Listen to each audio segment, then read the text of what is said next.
Good evening, friends. I'm Mr. Narratory, and I'll be your voice tonight as we ease into rest. If these videos help you unwind, take a moment to like and subscribe. It really supports the channel. And I'd love to know, where in the world are you listening from, and what time is it for you right now? Drop it in the comments below. Now, get comfortable. Close your eyes if you'd like, because it's time for tonight's story. They say nothing ever really changes in a small town. Maybe that's true for the gas station, the diner, the roads that still crack in the same places. But people change, and some of us change enough that we think we can outrun the places that made us. That's what we were doing, running backward, pretending it was nostalgia. It was Eric's idea, the reunion. 7 of us, high school friends, now all pushing 30 and scattered across cities, jobs, obligations. He found the cabin, said it was near Black Pines, the forest we used to camp in as teenagers. Remote, no cell reception, no distractions. Let's just get lost for a weekend, he said in the group chat. Like old times. I should have said no. We arrived just after sundown in 2 separate cars. The gravel road curved like a spine into the woods. No streetlights, just endless rows of black trees and the occasional flicker of animal eyes in the distance. The cabin itself was bigger than I remembered. Someone had renovated eye-tatted solar panels, a water tank, even a smart lock on the door. But the woods around it hadn't changed. Still dense, still dark, still too quiet. Inside, we unpacked and caught up Marcy, loud and sarcastic as ever. Dylan pretending to be chill while checking his watch every 5 minutes. Lena, who hadn't smiled once since we got there. Eric was buzzing, though, pouring drinks, talking fast. He seemed too happy. We made it, he said, raising a can. All of us back together again. We toasted, forced laughter, pretended everything was fine. But I kept glancing at the tree line outside the windows, the way the darkness seemed to lean against the glass. Listening. The first night passed with booze and bonfire stories.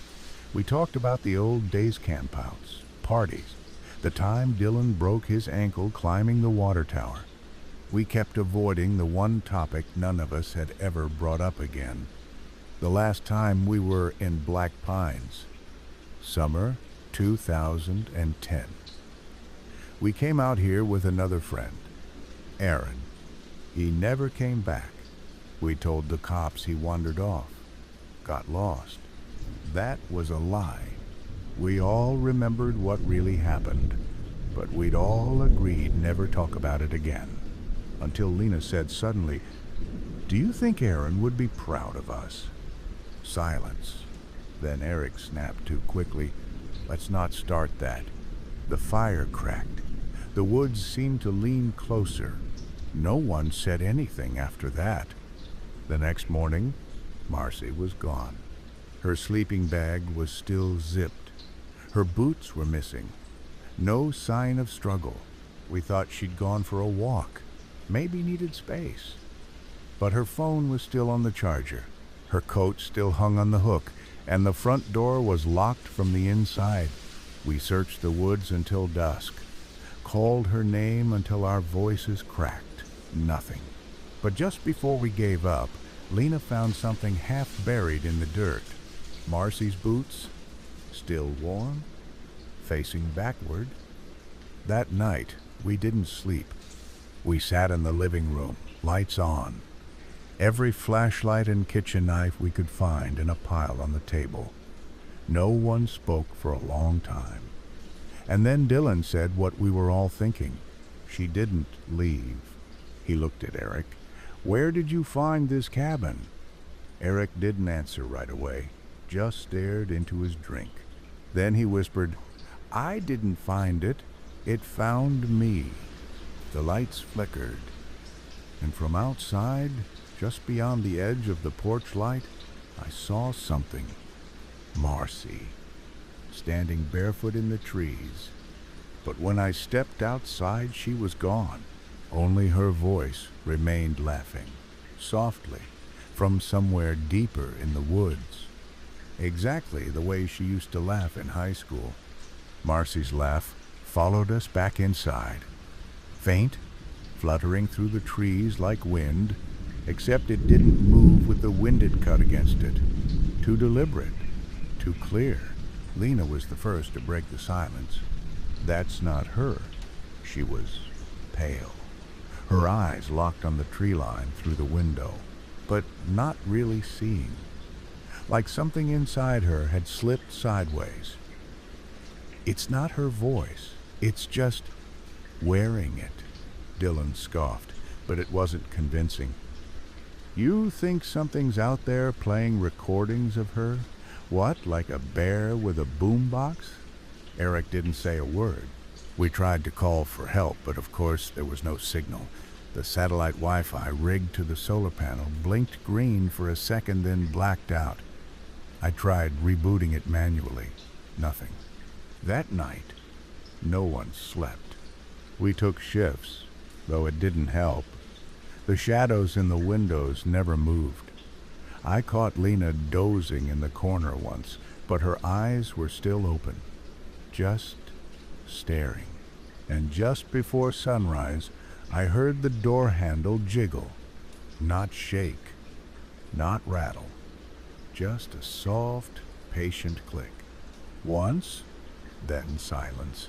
When I looked through the peephole, the porch was empty, except for one thing, a drawing, nailed to the door, childlike, black crayon. 7 stick figures, one crossed out with red X's, a big circle of trees around them. At the bottom, in crooked handwriting, "I found you," Eric finally cracked. He waited until we were all in the kitchen, then stood up and shouted, "Okay, you want the truth? I'll give it to you." He told us he didn't find the cabin online. It wasn't rented. He got an email. No sender. Just GPS coordinates with a subject line, "Come back." At first he thought it was a joke, but the longer he stared at the message, the more familiar it felt, like he'd written it himself and just forgotten. Then he got the dreams. Always the same fire in the woods, someone whispering his name, and Aaron's face, or what was left of it. Lena lost it when he said the name. "You don't say his name out loud," she hissed. "You never say his name out loud. He was our friend." "He was more than that," she said. And then she turned to me. "You remember what he said before we left that night? You remember what he made us swear?" I didn't want to remember, but I did. It was the last time we saw Aaron, the 17th of July, 2010. We were camping in Black Pines. Stupid kids, drinking too much, telling scary stories. Aaron went deeper into the woods alone. We followed. Found him standing in a clearing, barefoot, shaking. He said something was in the trees, something watching. He said it wanted a name, so he gave it one. His. He made us swear we'd never come back. I went outside that afternoon. I don't know why. Maybe I was hoping Marcy would be there. Maybe I just needed to breathe. The air smelled wrong, like burnt pine needles and old breath. And when I turned around, the trees had moved. Not just a few. The entire tree line had shifted. The path we came up was gone. I tried to mark my trail, but every time I tied a piece of cloth to a branch, I'd look away just for a second and it would be gone, like the woods were editing themselves. That night, we set up candles. No power, no signal. Just us, a few flashlights, and each other. We heard Marcy again, but closer this time. Singing. Off-key. The lyrics were wrong. Ring around the black tree, ashes want to find me. Then came the screams. Not just one voice, 3. All coming from different directions. All calling our names. We stood back to back, flashlights spinning through the windows, sweat dripping. My hand shook so bad I dropped mine. Eric bent to grab it, and the glass shattered. Not a sound, no warning. Just a hand, pale, long fingers, clawing through the window frame and yanking Eric out like a rag doll. His scream was cut short. I ran to the window, but he was gone. Only his watch remained on the ground, still ticking. We didn't sleep after that. Just waited, watched the doors. And around 3 a.m., Lena said something that made my stomach twist. She was looking at the wall where the drawing had been pinned. There were 6 stick figures now. Another one crossed out. And below it, new words had been scribbled. You never should have left me. By morning, Lena was sitting in the corner, cross-legged, whispering to herself. I don't know how long she'd been doing it, but her voice was hoarse and her nails had blood under them. She'd scratched a circle into the floorboards. When I asked her what it was, she didn't answer. She just stared at me with wide, glassy eyes and said, "Don't step inside it. That's where it listens." There were only 4 of us left now, Lena, Dylan, and Bree, who hadn't said a word since Eric was taken. Bree and Eric had dated once, years ago. I think she still loved him, even if she never said it out loud. The way she'd looked out the window after it happened, it wasn't fear in her eyes. It was recognition. Like part of her had expected it all along. We spent most of the day barricading the windows with chairs and what little furniture we had left. There were scratch marks on the door-long, deliberate lines, like something was dragging its nails just enough to let us know it was there. And there was something new on the wood, carved deep. Just one word, remember. That night, I had the first real dream since we got here. I was back in the clearing where Aaron vanished. We were all there, our younger selves, 17 years old, buzzed on stolen vodka and Red Bulls, laughing too loud, flashlights flickering. And then Aaron stepped into the center of the circle. He held something in his hands, a notebook. I remembered that notebook. He used to carry it everywhere. Said it helped him keep the voices organized. We'd laughed at him for that. In the dream, he opened it, read from it, and the woods around us bent inward like they were listening. He was chanting something, and then he looked up, not at dream me, at present me, straight into my eyes, and he said, "You didn't keep the promise." I woke up screaming. I found Lena in the kitchen. She'd taken all the knives and shoved them into the walls, not haphazardly arranged. In a pattern. Circles within circles. I asked her what the hell she was doing. "They need edges," she said, "so it can't find its way in." "What can't?" She leaned in close and whispered, "Aaron." Dylan finally lost it. "I'm done. I don't care if the woods shift or scream or sing lullabies. I'm walking out of here. Now, no one stopped him. We should have. He grabbed a flashlight, shoved the front door open, and stormed into the trees. Bree called after him once. He didn't answer. We waited. 5 minutes. 10. No scream, no sound. Then the light from his flashlight blinked between the trees, flickering, moving too fast, like it was being swung wildly. Then it dropped. We ran to the edge of the porch, and there he was, standing perfectly still just beyond the tree line, not moving, not blinking. He was facing us, but something about his posture was wrong, twisted. I stepped forward. Bree grabbed my arm and hissed, "Don't look closer." So I did, and I saw it. His feet weren't touching the ground. He was hanging, and something was holding him up by the neck, something we couldn't see. Then the trees closed again, and he was gone. Back inside, Lena said something that stayed with me ever since. "Aaron's not dead. Not really. He became the forest." We didn't laugh at her. Not anymore. Bree finally spoke up. She said she remembered something from that last night in 2010. Something she hadn't told Enya not even back then. When we ran after Aaron into the woods, she saw him draw a symbol in the dirt before he disappeared.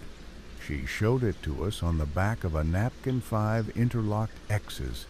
I felt sick. I'd seen that same symbol carved into a tree on the way to the cabin. I didn't think anything of it at the time, just a weird pattern in the bark. But now I was sure it wasn't just a drawing. It was a seal, and we had broken it by coming back. Later that night, I saw movement outside the window. I turned off the light, pulled the curtain aside just a sliver. At first, nothing. Thin flicker of fire, moving between the trees, like a lantern, then another, and another, until there were dozens of lights weaving silently through the woods, and with them, shapes, too tall, too thin, heads tilted unnaturally, moving in perfect rhythm, like dancers in a ritual.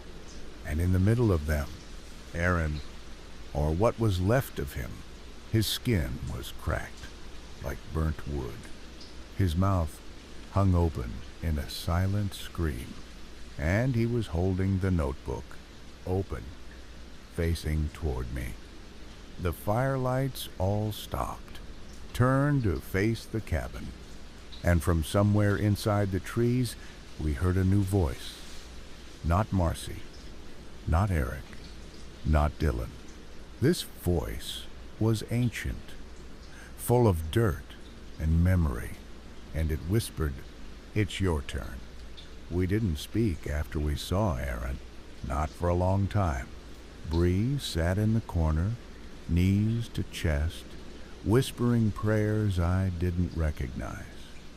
Lena paced in wide, slow circles around the living room, tracing the lines of the symbols she'd carved with knives the night before. And me? I just stood at the window, staring into the woods, waiting to see if the firelights would come back. They didn't.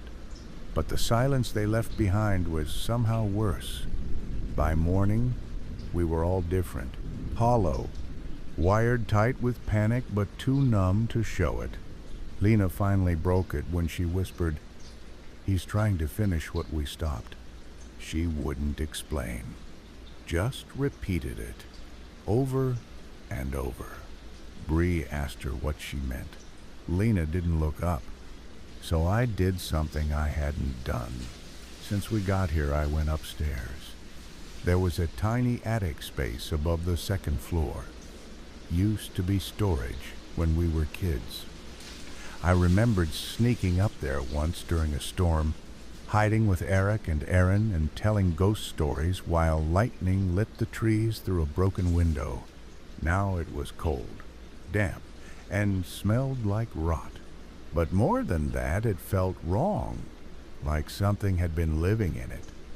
I found a trail of blackened leaves leading to the far wall, where the wood was warped and splintered, like something had been scratching from the inside for years. In the center of the floor was a pile of ash, and sitting in the ash was Aaron's notebook. I didn't touch it at first, just stared. It looked old now, moldy, burned around the edges, but it was definitely his same red tape on the spine, same dumb alien sticker on the cover. When I opened it, the pages were filled with symbols, circles, spirals, claw marks, eyes, and names, our names, written over and over. 7 of them, some crossed out, some circled. Only one was smudged out completely, torn through. Aaron's. I brought the notebook downstairs.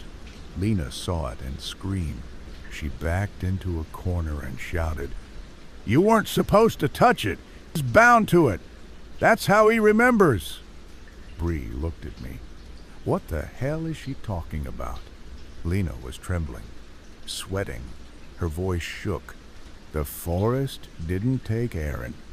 He gave himself to it, willingly, as a promise. But the binding wasn't complete because we left. She pointed at the book. That's what held the pact. That's why we were safe until now, until you brought it back into the circle. And then, behind her, the front door slowly creaked open. We froze. The wind didn't open that door. It had been locked. The room felt like it inhaled. Bree whispered, "Is someone there?" No answer. Just a footstep. Soft, deliberate, then another. And out of the doorway stepped Marcy. Her skin was gray, her hair wet, her eyes milky white, blinking too slowly. But it was her. She opened her mouth and let out a sound that wasn't a voice. It was the forest. Leaves rustling, bones cracking, fire hissing. Then she lunged. Lena screamed and fell back. I grabbed the nearest chair and slammed it into Marcy's body. It cracked, but she didn't fall. Bree grabbed a fireplace poker and stabbed her straight through the chest. Marcy gasped, and in that moment, for a second, it was her again. She looked at me, tears in her eyes, and whispered, "It hurts, being remembered." Then she collapsed. Her body didn't bleed. It turned to ash. And something inside the wall screamed, a sound that came from everywhere at once. Then silence. That night, Lena finally told us everything. About what really happened in 2010. About what Aaron asked us to forget. She said the forest hadn't just taken Aaron. He'd offered himself to protect us, to shield us from something older that lived in the roots beneath black pines. He said it wanted names, she whispered, memories, faces, so he gave himself. But it wasn't enough. It still wanted more. She looked at me. He only bought us time, time that just ran out. Then she handed me a knife and said, "If I go like Marcy, you don't hesitate." That night, the trees moved again. We felt it, heard it. The cabin groaned like it was being pulled in every direction at once. Bree and I held hands, and we watched Lena walk to the porch. She didn't say goodbye. She stepped outside, and the door closed behind her on its own. We waited. I don't know how long. Then we heard her voice, screaming, pleading, then changing, until it wasn't her voice anymore, until it was ours. When I looked at the notebook again, I saw a new symbol beside Lena's name, a black spiral, and below it, in Aaron's handwriting, to left. The story must end the same way it began. It was just me and Bree now. We didn't talk much after Lena walked into the woods. We couldn't? There's something that happens when you're the only two left, some unspoken agreement that words won't help. They can't bring back the others. They can't change what's coming. And besides, the woods were too loud now. They creaked, groaned, whistled like breath between teeth. Sometimes we'd hear the floorboards sigh at night, as if something underneath us was shifting, waiting. I went back to the notebook that morning.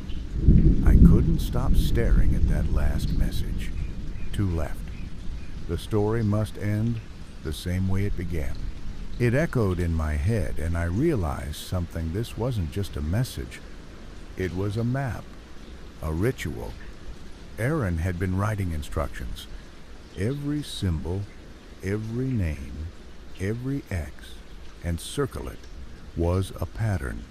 Something that had to play out again and again, like a play with actors who didn't realize they were on stage. And we'd walked straight into our roles. Bree found something too. While digging through the pantry for anything edible, she pulled back a panel in the wall I don't think was ever meant to be found. Behind it, stairs, descending into blackness. Neither of us wanted to go, but we both knew we had to. Because whatever this was, whatever Aaron became it, started down there. We lit 2 candles. The flashlight flickered and died the second we stepped on the stairs. Typical. The descent felt longer than it should have. The air was thick, like soup, smelled like rot and copper. The wood below us turned damp, then soft, then something else entirely. Dirt? Number not dirt. Skin.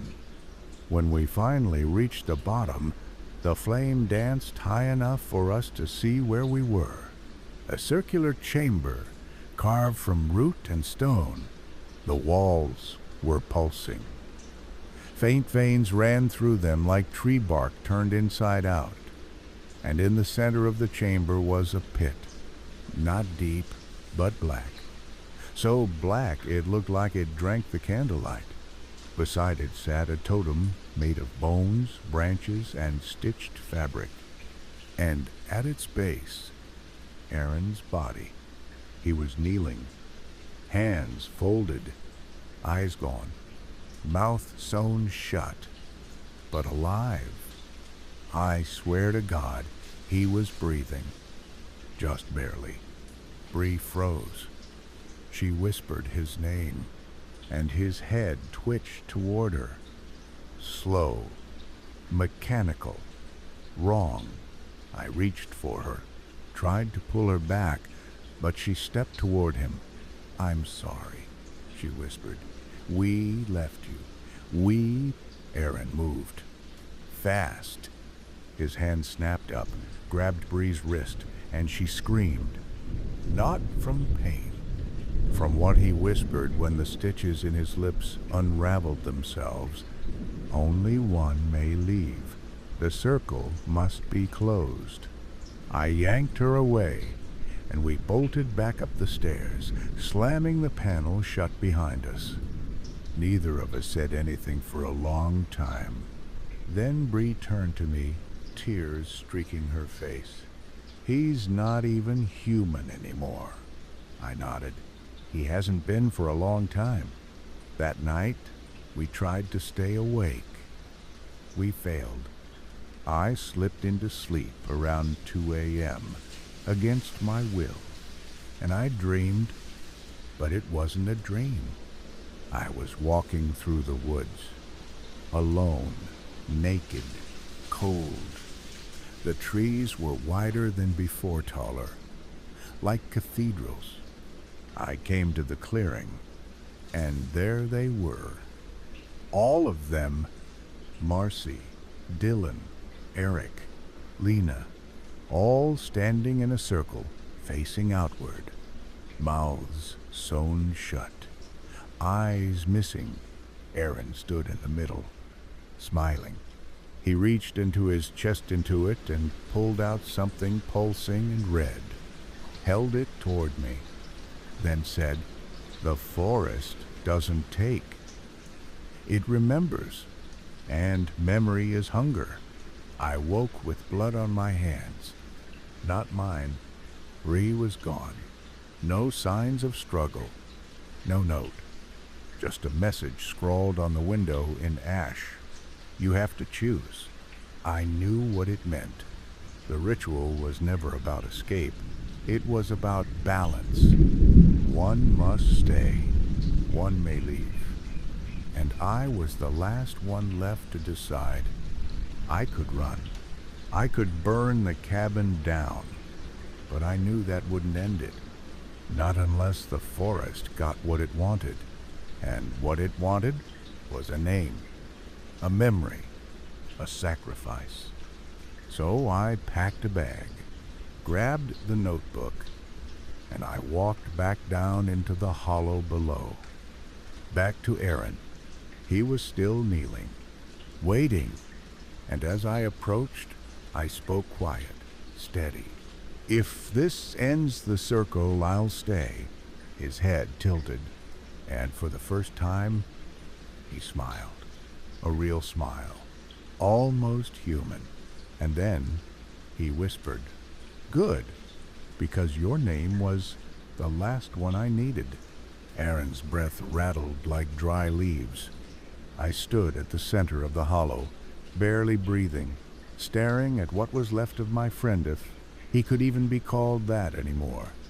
And yet, despite the rot, the sewn flesh, the ruin of him, he looked relieved. "I'll stay," I'd said, and he smiled. But not in gratitude, in victory. The earth groaned beneath us. The walls of the hollow pulsed with life, roots twitching like muscle under skin. The pit at the center glowed faint red now, lit from within by something that didn't belong to this world. And Aronif, that's who he was, stood slowly. His body cracked as he moved, like wood straining under pressure. "You don't know what you've agreed to," he said, in a voice that sounded like his, and yet older, deeper, echoed from somewhere below him. "I don't care," I said. "If it means this ends, if it means no one else gets taken, I'll stay." He stepped closer. "There's no end, only exchange.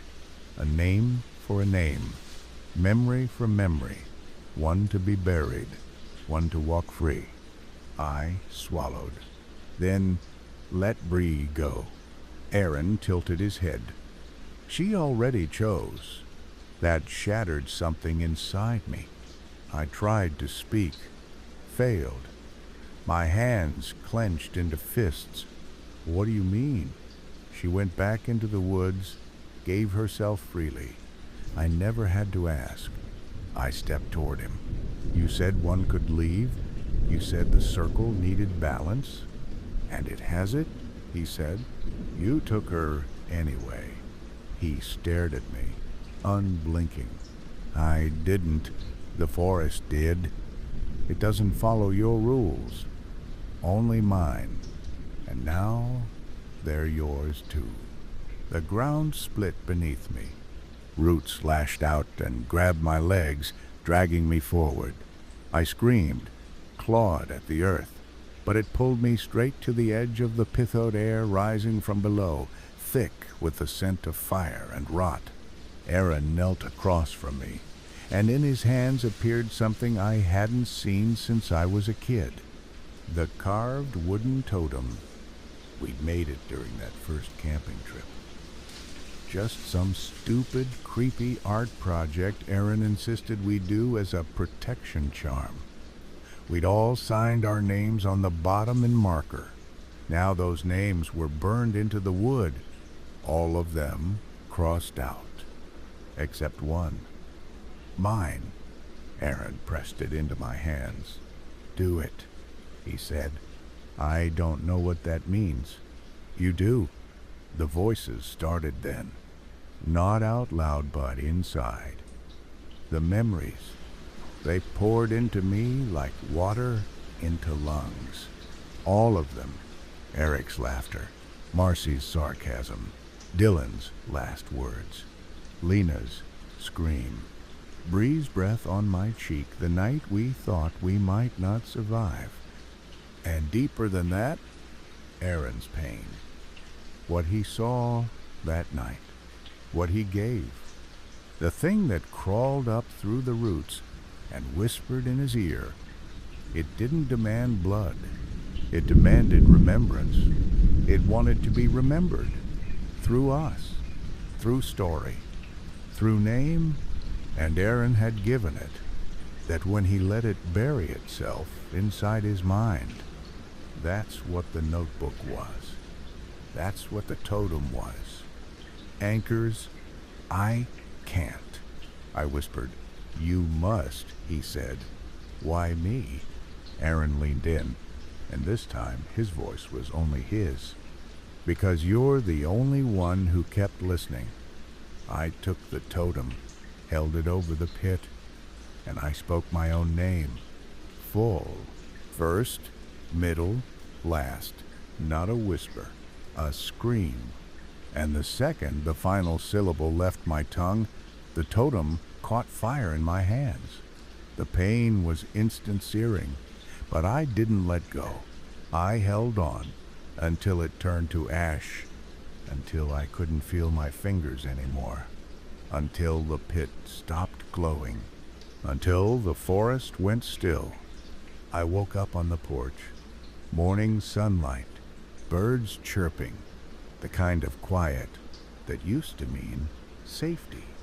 The cabin was just a cabin again, empty. No blood, no ash, no symbols. The car keys were on the table.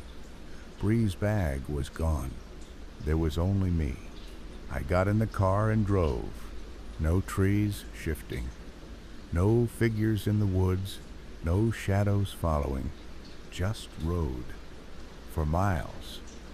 It's been 6 days since I got out. I've been sleeping again somehow.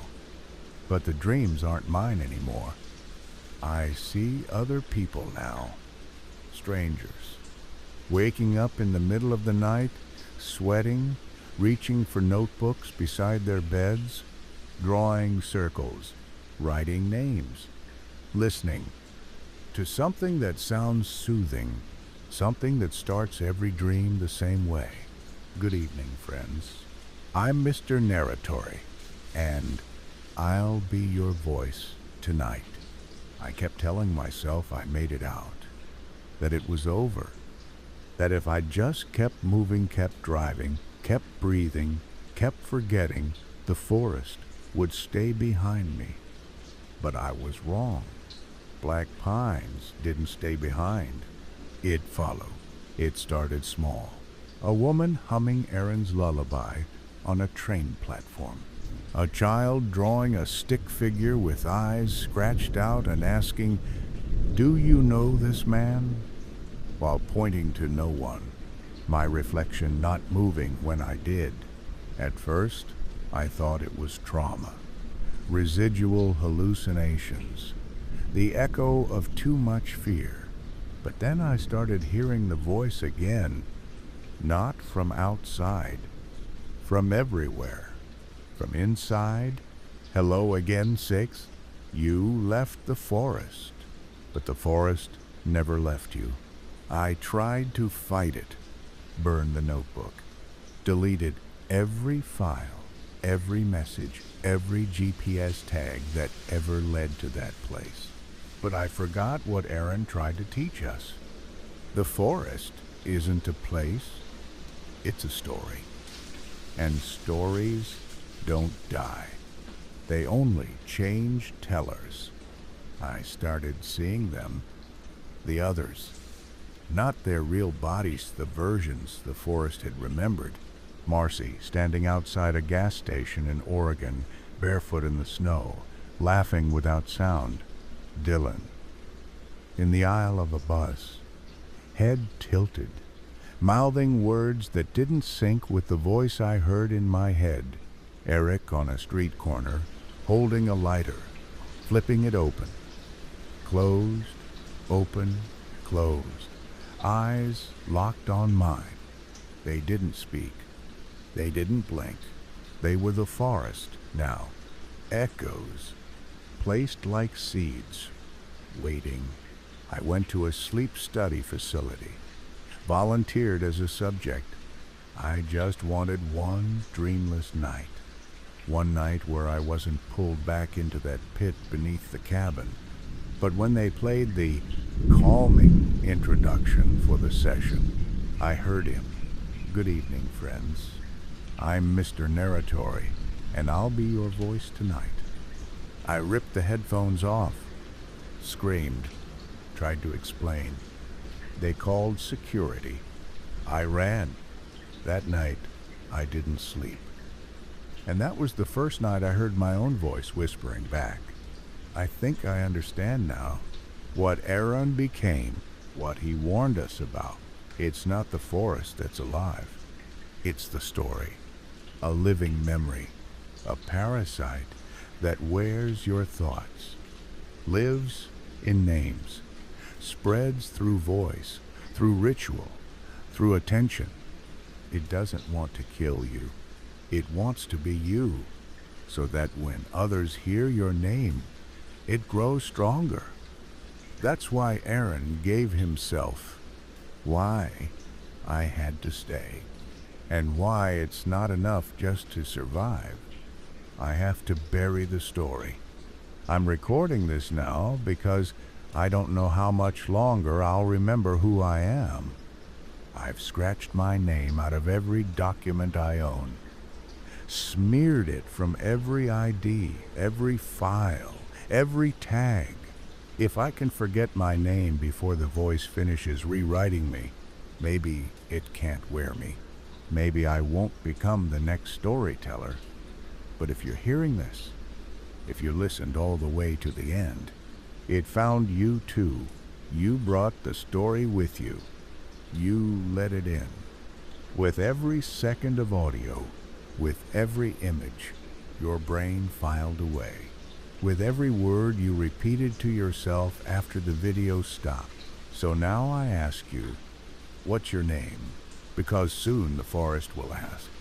And when it does, you'd better have an answer. Good night, friends. Sleep well. And remember, the forest remembers you.